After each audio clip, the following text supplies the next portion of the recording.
So I'm still on a journey to become a full-time professional artist, having worked part-time as an artist for the last couple of decades, and it's not easy. It really isn't. And I keep saying this, and I wish I didn't say this, and I kind of feel like I'm sort of on the hero's journey where it's all kind of going downhill, but eventually there'll be a happy ending. So hopefully stay with me and we'll get to that happy ending together. But right now we're sort of months into sort of trying to sort of up the game, and at the same time the sort of little things that I had established, the sort of licensing based deals, the little print on demand websites, the little sort of trickles of income that I was getting from little sources here and there, they're all starting to dry up, and 2025 is proving to be a difficult year so far. Sales are down basically, and looking at the current trajectory of things and the previous year's trajectory of things aren't going to get any better. So I had to start thinking, well, what if this doesn't work? And then I thought, well, let's just have a look at the job market, the 2025 job market, just to see what would happen if I need to either get something part-time or full-time in, to just replace this whole endeavour of doing the art thing. And I was just looking for things locally, and I don't know about you, I don't know if you tried looking for work recently, but it's not a good situation to be in. Like, I've applied for a few jobs over the last several months, normally like art related jobs, either offering my services on a part-time basis or even full-time if the work is good enough, and then I can basically stop trying to do my own thing and just basically work employed for someone else, let them deal with getting the work, and I'll just be the cog in the wheel. I think I'd be to some degree happy to do that depending on the job, but it is tough. I mean, those jobs that I've applied for starters have basically yielded no results, no replies back.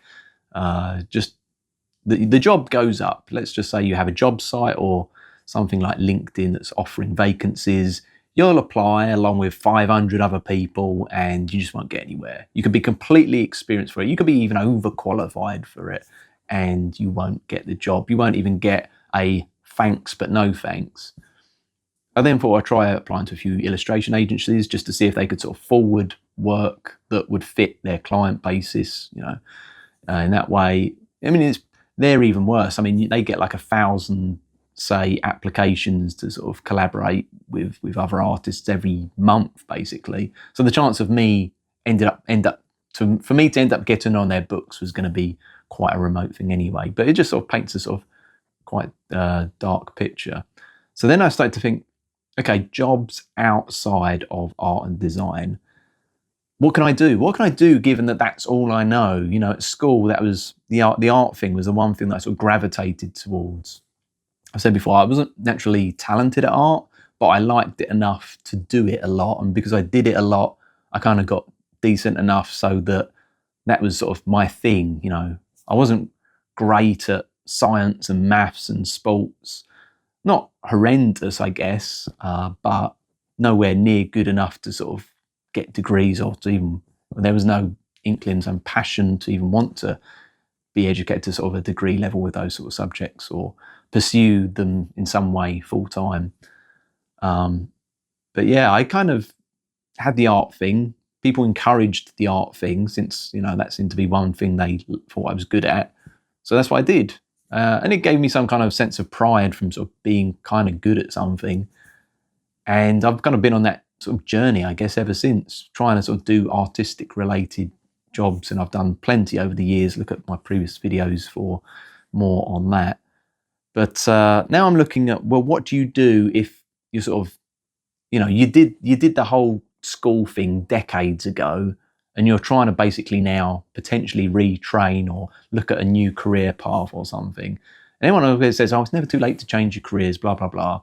And perhaps to some degree, you have to. I mean, we will all have to, the more and more that AI and automation starts taking over our lives. First it's going to be no need for artists, designers and website designers, graphic designers. Then there's going to be no need for coders. Then there's going to be no need for, drivers, no need for like warehouse staff. Just every industry slowly but surely is going to sort of start getting replaced by AIs. And so then what are people going to do for jobs? They're going to want to retrain in something, I guess. And I was just having a little browse of what I could potentially do within my local area. So I live in a small town and there's nothing sort of on my doorstep. There's nothing within a walking distance. There's not really anything within sort of a 5 to 10 minute driving distance. Um, so I'm kind of looking for something maybe within sort of 30 minutes. So I'm bringing up the job sites just to see what there is. And there are jobs. It's not like there are no jobs out there, but it's nothing that I am trained in, nothing I'm skilled in. For example, I could be a lorry driver. While I think driving jobs are going to be replaced by AIs in the future, it's not going to happen overnight. It's not going to happen in the near future. I think you can safely be a lorry driver or a van driver or something like that for the next 30 years, say, and that be your job. I think you're going to be okay for that period of time, because even as self-driving vehicles come into sort of mainstream ways of living, it's only going to be the big companies that use them, the sort of Amazons and supermarkets, things like that. Maybe sort of starting with sort of the simple sort of motorway, highway, long distance journeys. You're still going to get the small companies need to deliver things, and they're not going to be able to necessarily afford automated vehicles. But in 30 years, maybe they will. So it could be a driver. However, if I wanted to be a driver, most jobs are going to be for sort of big vehicle driving. It's going to be for sort of heavy goods vehicles. So you'd need to sort of go away, do your training, get your license, and then you can drive like a massive truck.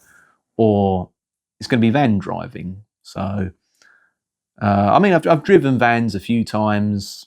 Mostly I just drive a small little car around at the moment. It's something that's like, I could do it maybe if I had to.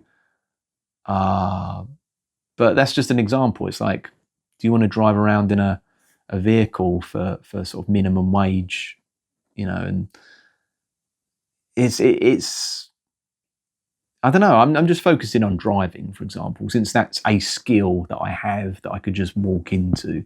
It's not particularly hard, I suppose, to get a driving license, but it's a skill I have that isn't art. So I'm thinking, okay, driving. Do I want to do that? No.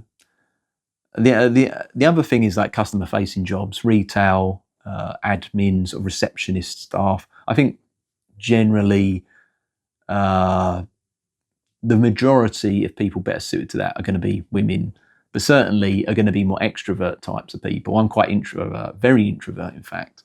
So I prefer the idea of going off, doing a thing with minimal interaction, or, you sort of interact with a person for a bit every hour or every couple of hours, and then you go off, you do your job, keep your head down, do your work. I'm just not that sort of social type of individual. But there isn't really much going there. And like I say, would I be suited for it? How could I then compete against other people that have maybe worked in let's just say a doctor's surgery for the last 10 years, and they're trying to now get a job in something else? And, trouble is as well, like I think about like dentists and doctor's surgeries. I don't know what it's like where you are, but there's certain jobs where you know what your co-workers are going to be like. Like, there's places where it's just going to be 50-year-old women working there. 40, 50-year-old women, they'll have nothing in common with me per se. They're going to be talking about their teenage kids, or, life as a 50-year-old woman and everything that entails. And I wouldn't fit that kind of office environment. And then you're going to have other sort of sales roles where they're looking for like young go-getters, tons of enthusiasm, loads of energy, going to have that quite boisterous, aggressive personality, because it's all about, getting bonuses. The more sales you get, the better. It's sort of, you need a lot of drive and a lot of ambition. You need a sort of high competitive kind of spirit. Again, I don't really think that's going to be a fit for me. So I'm looking through all these job sites, and I'm thinking, firstly, there's nothing here that I really would want to do. Secondly, there's nothing I'm suited for. So then it kind of creates this weird feeling of like, well, is this it now? If you kind of realize that the online space isn't working, doing your own thing, trying to sort of make money off of your own back isn't working, and if the art and design companies just aren't hiring, then I guess I'm going to have to try and just do this other line of work that is completely not suitable for my sort of personality, or that I'm completely not trained in. So really, my question is, like, firstly, have you tried to get a job recently? How have you found it? You know, what do you think of the job market? Do you feel like there's opportunities? Do you think maybe just I'm complaining and I should just get on with it and find maybe something out there that I can do and, you know, just learn to love it? Because I realise the whole goal of being an artist is quite a privileged la-di-da type of thing. There's so many people that would love to just quit their jobs, you know, their boring, mundane 9 to 5, and become an artist, become a musician, become a writer. You know, we'd all love to do it. And maybe there are people out there who even, you know, in their spare time, they've, you know, written books and painted pictures, and, you know, it's something which, you know, they could even, you know, you would even say, oh, you're at a professional level, but, you know, maybe they have realised that, well, yeah, but I can't do it professionally because there just isn't enough work. And so, you know, maybe I need to come to terms with the fact that, well, I just have to do whatever's there. But yeah, I mean, maybe it's just because I haven't really looked at job sites and the job market for ages, and I'm sort of a bit out of touch. But, you know, like, I don't have qualifications in anything, and it's kind of really kind of made me feel a little bit sort of overwhelmed at the fact that, well, yeah, I mean, I have a degree, I have an art and design degree, and I have a load of qualifications and A-levels and things around the art and design space.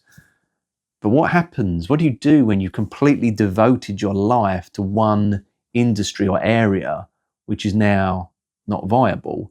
You know, AI has come along and it's just stolen 50% of the jobs within the last 2 years, and they're going to continue. You know, you're going to be slicing off another 10% of all jobs in that industry every year on year as things go. What do? You know, there's just so much competition now that, you know, what can you do there? Weird as well. I don't know if you're watching this and you're thinking, you know, you're of a certain age, whether you're in your 40s, 50s, 60s, and you're sort of thinking, okay, I need to maybe retrain, but it's difficult when you sort of feel like, well, not only are you sort of competing with all the people that, you know, in your age bracket, but you're competing with a load of younger people who are perhaps more on the ball with certain ways of working, technologies or things in certain industries. And yeah, it can just be a bit overwhelming, I think. So anyway, that's what I did. I had a look at the job industry, not the job industry, the job market in different industries sort of locally, and I have no idea what I would do at this point. I don't know whether I would just, I don't know, join the police force or something. I have no interest currently. I mean, maybe I shouldn't say that, because for all I know, maybe in 6 months' time, that's what I end up doing. And I don't want them to look at this video and think, you told us you were interested in joining the police, and now you're saying, you know, in this video you said you don't give a shit. But I'll say it anyway. I don't give a shit. I don't give a shit about the police force. I don't give a shit about working for my local council. I don't give a shit about, you know, working for some, you know, retail outlet. But maybe that's the route that I have to go down, and maybe that is the path that people, the aspiring artists, do need to consider going down at some point. And then, well, what do you do? What do you do if, you know, you went out and you trained in an area, you know, you trained with the art thing, you got the qualification within the art thing, and then you got some work and so had a little bit of early success in the art thing. Well, now what do you do? Because the trouble is, you might be 30 or 40 years old, and now basically you're in the same position as a 15-year-old, except for perhaps you don't have as much time or energy as they do. You don't have the sort of the capacity to learn new skills, because once you get to about 25, 26 years old, your sort of brain starts to tighten up, and it at least becomes harder to learn new skills and stuff. So I guess I'm just I'm highlighting a plight. Maybe some people will relate to this plight. Some people will agree that the job market is shit right now. The getting a job outside of art and design for artists that want to change mid-career is difficult right now. Or maybe I'm just moaning over nothing, and I need to learn to enjoy whatever it is that I end up doing, because after all, you know, life is life, and sometimes it's good, sometimes it's bad, but really it is what you make of it. So you might as well just go out there and try to enjoy it. So I will leave it there. Thanks for listening, and I'll see you next time.